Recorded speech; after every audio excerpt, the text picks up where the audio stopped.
Okay, so the award for the most badass engine I've seen at SEMA this year goes to this Duramax.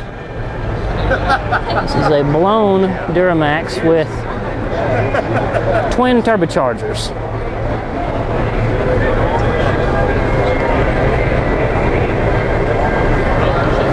I don't know how much power it makes, or if the damn thing can even run for 15 seconds without leveling the building it's inside. But, excuse me, sir. It's pretty awesome.